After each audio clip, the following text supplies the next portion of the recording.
तो हेलो दोस्तों, newborn take की एक और नई वीडियो में आपका स्वागत है। तो आज का topic i3 versus i5 versus i7 versus i9 जो प्रोसेसर्स हैं इंटेल के, इसके बारे में है।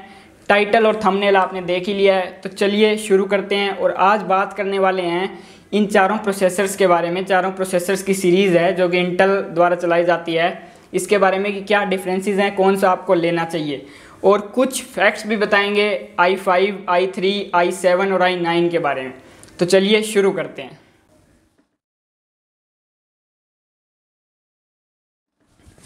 तो इंटेल की जो प्रोसेसर सीरीज़ है उसमें ये 4 सीरीज़ के बाद 2 सीरीज़ और भी हैं, सेलेरॉन और पेंटियम।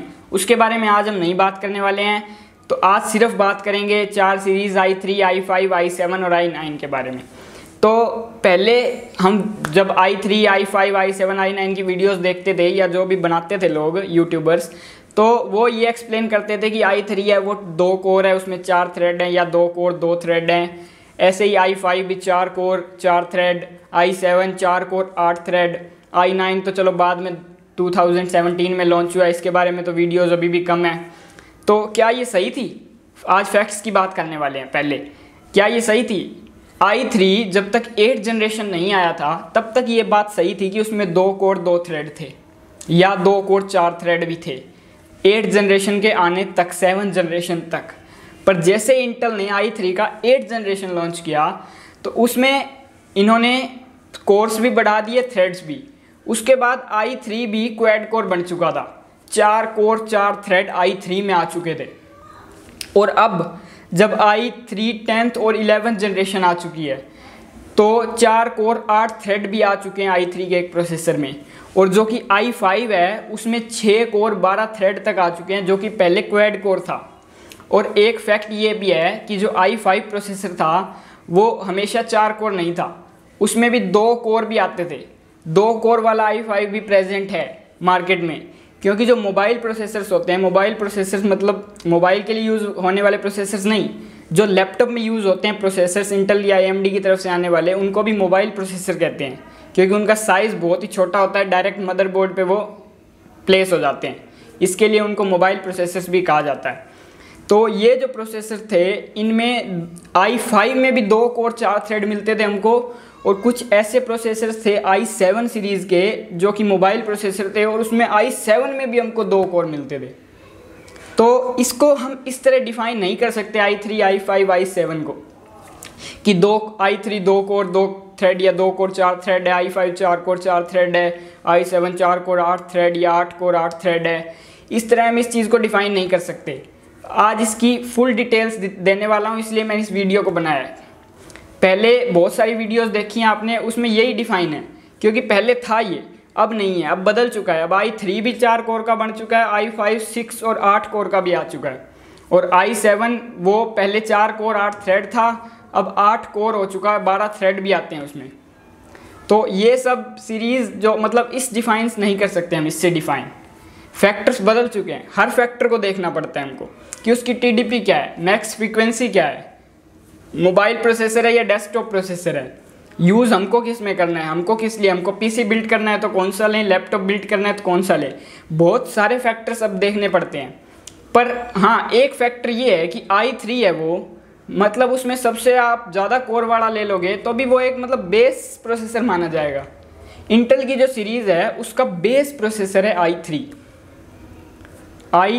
उसके बाद i5, उसके बाद i7 और उसके बाद i9। i3 है जो वो बेस सीरीज़, मतलब जो आपको एक बिजनेस यूज़र कह सकते हैं, या मतलब एक होम के लिए या कोई सीखने के लिए सबसे पहले लैपटॉप या कोई डेस्कटॉप ले रहा है तो उसके लिए एक अच्छा प्रोसेसर है ये। i3 जो लैपटॉप के प्रोसेसर्स आ रहे हैं उसमें काफ़ी अच्छा वर्क कर सकते हैं। माइक्रोसॉफ्ट के जो टूल्स हैं सब यूज़ कर सकते हैं। एडोबी के जो सॉफ्टवेयर्स हैं, फोटोशॉप, प्रीमियर प्रो की भी बात कर रहा हूँ मैं, वो भी हम कुछ हद तक यूज़ कर सकते हैं। मतलब अगर हमको वीडियो एडिट करनी है और उसके अंदर कुछ कट्स लगाने हैं, कुछ छोटा मोटा काम करना है, जैसे इधर की क्लिप उधर करनी है, छोटा मोटा टाइमलाइन में काम करना है, वो काम i3 में भी कर सकते हैं। उसके बाद आता है i3 की जो हमने अभी बात करी है, और उसमें बिज़नेस के जो काम है, जैसे छोटे मोटे जो सॉफ्टवेयर्स होते हैं बिज़नेस के, या एक्सेल, माइक्रोसॉफ्ट के जो सॉफ्टवेयर्स हैं, मतलब ऑफिस वर्क भी कह सकते हैं जिसको, पर नॉर्मल ऑफिस वर्क जिसमें टेक्स्ट की फाइलें, PDF, पावर पॉइंट, इन चीज़ों का जिसमें यूज़ होता है उसमें i3 का यूज़ कर सकते हैं। डेस्कटॉप और लैपटॉप, जो लैपटॉप का i3 है वो थोड़ा सा कम परफॉर्मेंस देता है, क्योंकि एक तो उनकी TDP डाउन होती है बैटरी की वजह से, उसमें बैटरी होती है तो प्रोसेसर डिज़ाइन ही ऐसे किए जाते हैं कि पावर कम कंज्यूम करें, और कोई भी चीज़ अगर पावर कम कंज्यूम करेगी तो उसको चाहे कितना ही एफिशिएंट बना लो, परफॉर्मेंस में कुछ ना कुछ दिक्कत तो आएगी। अब एप्पल के जो iMac या Mac Pro हैं या iMacs हैं, उनके अंदर भी एप्पल ने बहुत एफिशिएंटली वर्क किया है, पर जो एप्पल का एक Mac Pro है जो कि उनका CPU है, उसके कंपेयर में क्या इनकी परफॉर्मेंस आ पाएगी कभी M1 चिप की भी? नहीं आ पाएगी, क्योंकि उन चिप्स को डिज़ाइन ही स्मॉल फॉर्म फैक्टर के लिए किया जाता है, और यही इसीलिए i3 जो लैपटॉप में यूज़ होता है उसकी परफॉर्मेंस थोड़ी सी डाउन रहेगी। उसके बाद बात करते हैं i5 की। i5 आता है जो थोड़े से मॉडरेट यूज़र्स हैं, जैसे जिनको थोड़ा सा प्रीमियर प्रो या फिल्मोरा जैसे वंडरशेयर के सॉफ्टवेयर्स हैं वीडियो एडिटिंग वाले, उनमें थोड़ा सा हैवी वर्क करना है, थोड़ा सा हैवी, भाई थोड़ी सी फुटेज ज़्यादा है उनकी, या फुल HD फाइल्स हैं या 4K फाइल्स हैं। हाँ, 4K की ही बात कर रहा हूँ मैं। आपने सुना होगा कि i5 4K को हैंडल नहीं कर सकता, ऐसा कुछ नहीं है। अब के i5 बदल चुके हैं। एक i5 शायद 8700K है जो कि 6 कोर 12 थ्रेड के साथ आता है। क्या वो 4K को हैंडल नहीं कर सकता? बिल्कुल आराम से 4K एडिटिंग को वो हैंडल कर लेगा, पर 4K एडिटिंग में भी हम कहाँ तक यूज़ कर रहे हैं उस पर भी डिपेंड है। बहुत सारे फैक्टर डिपेंड करते हैं, किसी भी चीज़ को एक सिंगल चीज़ से हम डिफाइन नहीं कर सकते। फैक्टर्स जैसे अब मान लो आप कलर ग्रेडिंग कर रहे हो, तो कलर ग्रेडिंग में दिक्कत आएगी आपको, क्योंकि कलर ग्रेडिंग एक चीज़ ही ऐसी है। फोटोशॉप में आप एक फ़ोटो पे कलर ग्रेडिंग करते हो तो आप देखो एक फ़ोटो पे काम करना है हमको, और अगर हमारे पास हम एक वीडियो में वर्क करते हैं, मान लो एक वीडियो है हमारे पास, मान लो 4K वीडियो है, उसमें हम कलर ग्रेडिंग करते हैं, तो जो 4K फाइल है उसमें मान लो हमने रिकॉर्ड किया है 25 FPS पे, पर सेकेंड 25 FPS आ रहे हैं।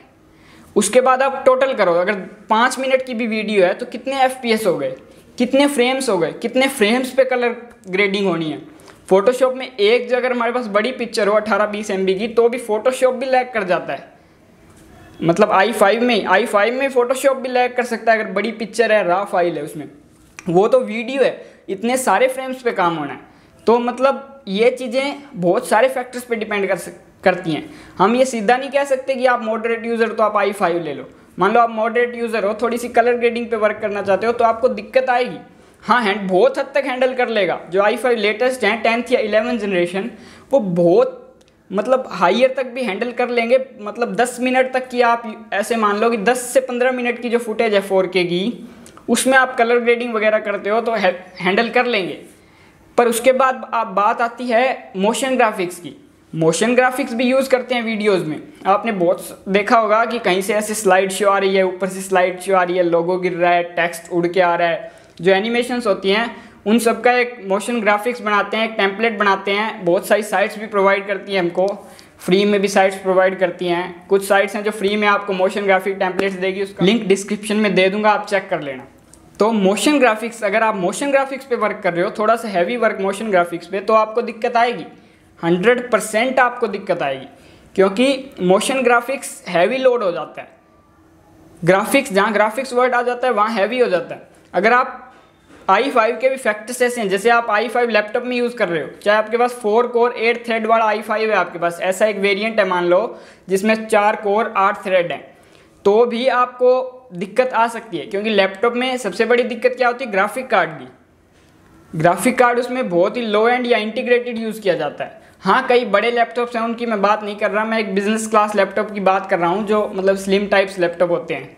कुछ एसूस के बड़े लैपटॉप्स भी आते हैं जिसमें हैवी ग्राफिक कार्ड, उनकी बात नहीं कर रहा मैं, वो बहुत अच्छी परफॉर्मेंस दे देते हैं। तो मॉडरेट यूज़र भी मतलब ले सकता है i5, पर फुल्ली डिफाइन नहीं है कि उसका यूज़ क्या है। उसके हर एक यूज़ के हिसाब से डिफाइन कर सकते हैं। जैसे मैंने i3 को डिफाइन किया कि बिज़नेस क्लास का जो लोग बंदे हैं या जो बिज़नेस का वर्क कर रहे हैं, ऑफिस वर्क कर रहे हैं छोटा मोटा, वो उसका यूज़ कर सकते हैं।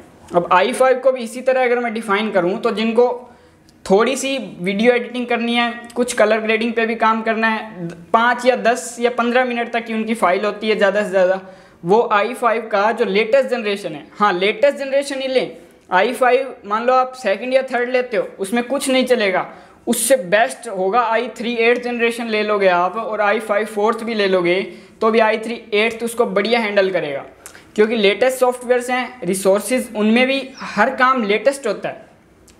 पुरानी जो जनरेशन्स हैं उनमें नहीं हो पाता काम। आप कभी प्रैक्टिकली टेस्ट करना, आप थियोरेटिकली देखोगे तो उनकी जो कोर स्पीड है या क्लॉक स्पीड है उसको आप देखोगे तो लगभग सेम होती है, पर वो उतनी परफॉर्मेंस नहीं दे पाते। मैंने प्रैक्टिकली टेस्ट किया है, i3 8th i5 4th से ज़्यादा परफॉर्मेंस अच्छी देता है। आप कभी भी प्रैक्टिकली टेस्ट कर सकते हो इस चीज़ को। तो यहाँ पर बस यही बात करते हैं कि 10 से 15 मिनट की अगर किसी की फुटेज है या छोटा मोटा उसको गेम्स भी खेलनी है, i5 जो लेटेस्ट जनरेशन है 8th 9th 10th या 11th, वो छोटी मोटी गेम्स को भी अच्छी तरह हैंडल कर सकता है। PUBG वगैरह गेम है, इंटीग्रेटेड ग्राफिक कार्ड के साथ भी आपको 50 से 60 FPS आराम से मिल जाएंगे। बहुत अच्छा प्रोसेसर है, पर सिर्फ लेटेस्ट जनरेशन, पुरानी जनरेशन में आपको दिक्कत आएगी। और अगर आप डेस्कटॉप वर्जन लेते हो i5 का तो और भी अच्छी बात है, उसमें आपको कोर्स और थ्रेड्स ज़्यादा मिलते हैं। i5 जब आप ले रहे हो या डेस्कटॉप आप बिल्ड करा रहे हो, मतलब बिल्ड कर रहे हो, तो उसमें आप देखो i5 एक प्रोसेसर नहीं है, i5 के बहुत सारे वेरिएंट्स हैं। इंटेल की साइट पे जाओ आप, वहाँ देखो बहुत सारे वेरिएंट्स हैं, उसमें से सिलेक्ट करो जिसमें सबसे ज़्यादा कोर, सबसे ज़्यादा थ्रेड और फीचर्स हाइपर थ्रेडिंग वगैरह अनेबल्ड हैं जिसके अंदर, उसको आप चूज़ करो, उसको ही लो, ताकि आपको फ्यूचर में कोई भी दिक्कत ना आए। एक बार आप पैसे स्पेंड कर रहे हो तो फ्यूचर में कोई दिक्कत ना आए। उसके बाद आते हैं i7 एक ऐसा प्रोसेसर है जो कि वीडियो एडिटिंग में i9 से पहले यूज़ होता था सबसे ज़्यादा। अभी हम i9 की बात नहीं कर रहे हैं, i7 तक बात करते हैं। तो वीडियो एडिटिंग के लिए बेस्ट प्रोसेसर है ये। और भी हैवी टास्क, अगर ग्राफिक कार्ड यूज़ करते हो तो गेम में आपको 120 140 FPS आम है, बहुत ज़्यादा 200 240 FPS 240 FPS तक मिल जाएंगे। बहुत ही अच्छी तरह हैंडल करता है, क्योंकि इसमें जो लेटेस्ट i7 है उसमें 8 कोर और 16 थ्रेड्स तक अवेलेबल है।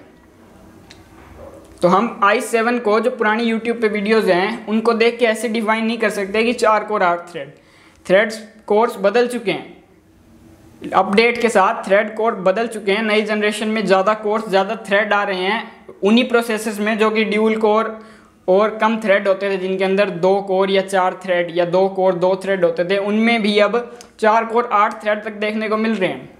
तो इसी चीज़ को मैं डिफाइन करना चाहता हूँ कि आप हर चीज़ को पूरी तरह समझो। हर फैक्टर्स पे डिपेंड करती है, बहुत सारे फैक्टर्स होते हैं। आप अपना यूज़ देखो, पूरी अच्छी तरह अपने मतलब जो आपको यूज़ करना है उसको आइडेंटिफाई करो, उसके बाद ही चूज़ करो प्रोसेसर। ये डिफरेंस है तीनों में। i7 मतलब हैवी टास्क, जो भी गेमिंग, बहुत हैवी गेमिंग या बहुत हैवी वीडियो एडिटिंग, सब आप i7 में कर सकते हो। उसके बाद आता है i9 जो कि प्रोसेसर 2017 में इंटेल ने रिलीज़ किया था। और i9 का जो लेटेस्ट वर्जन है, मतलब बहुत सारे वर्जन हैं, उनमें से एक वर्जन है जिसमें 18 कोर और 36 थ्रेड है। अब उसकी आप परफॉर्मेंस देखो, उसकी नेक्स्ट लेवल परफॉर्मेंस है। वो प्रोसेसर है, वो बहुत सारी चीज़ों में यूज़ होता है। मतलब एक किसी को CPU लेना है जिसके पास बजट की कोई भी दिक्कत नहीं है, कोई भी दिक्कत नहीं है बजट की, वो कितने भी रुपए स्पेंड कर सकता है उस CPU पे, तो वो i9 पे जा सकता है। Heavy gaming, heavy video editing, मतलब कुछ भी जो भी कंप्यूटर्स में अब तक पॉसिबल है, आप कुछ भी कर सकते हो। बहुत ही हैवी टास्क के लिए सॉफ्टवेयर बना है, जो 18 कोर 36 थ्रेड हैं। आप एक बार एज्यूम करो i5 लेते हो आप 4 कोर 8 थ्रेड वाला, जो कि 8th या 9th जनरेशन में है प्रोसेसर, 2-3 ऐसे जिसमें 4 कोर 8 थ्रेड हैं। तो उसको आप एज्यूम करो i5 भी आपको वीडियो एडिटिंग, गेमिंग करवा देता है। अगर i5 से हम कंपैरिजन ना करके i7 से करते हैं, i7 ऐसा प्रोसेसर लो जिसमें 8 कोर और 16 थ्रेड हो, ऐसा प्रोसेसर अवेलेबल है i7 में।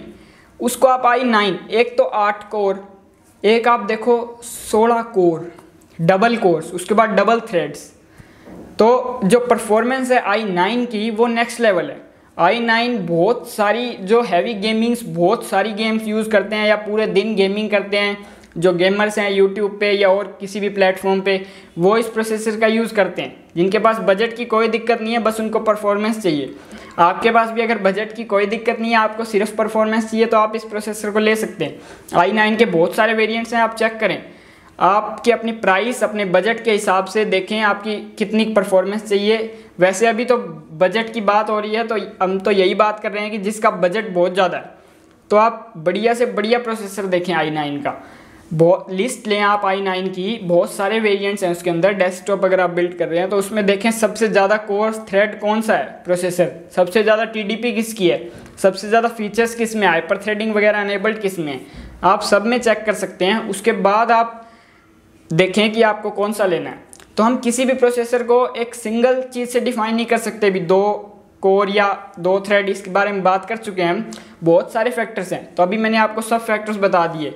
कुछ फैक्ट्स भी बताए मैंने आपको, जैसे i5 हमेशा 4 कोर नहीं था, i3 हमेशा 2 कोर नहीं रहा, 8th जनरेशन में 4 कोर आ चुके हैं। i7 भी 2 कोर वाला भी अवेलेबल था किसी टाइम पे, i7 हमेशा 4 कोर के साथ नहीं आया था। बहुत सारे वीडियोस देखे हैं मैंने, उसमें यही डिफाइन करते हैं कि i7 में 4 कोर 8 थ्रेड हैं, i5 में 4 कोर 4 थ्रेड, और i3 में 2 कोर 4 थ्रेड या 2 कोर 2 थ्रेड दोनों अवेलेबल हैं। जो शुरू के सीरीज़ थी i3 की, जो शुरू के जनरेशन्स थी, उसमें भी 2 कोर 2 थ्रेड 2 कोर 4 थ्रेड वाले अवेलेबल है। तो बस आज की वीडियो में इतना ही। अगर आपको ये सारी नॉलेज अच्छी लगी हो, सारी जानकारी अच्छी लगी हो, तो हमारी वीडियो को लाइक करें, शेयर करें और चैनल को सब्सक्राइब करना ना भूलें। तो मिलते हैं किसी नई नॉलेजफुल वीडियो के अंदर। धन्यवाद।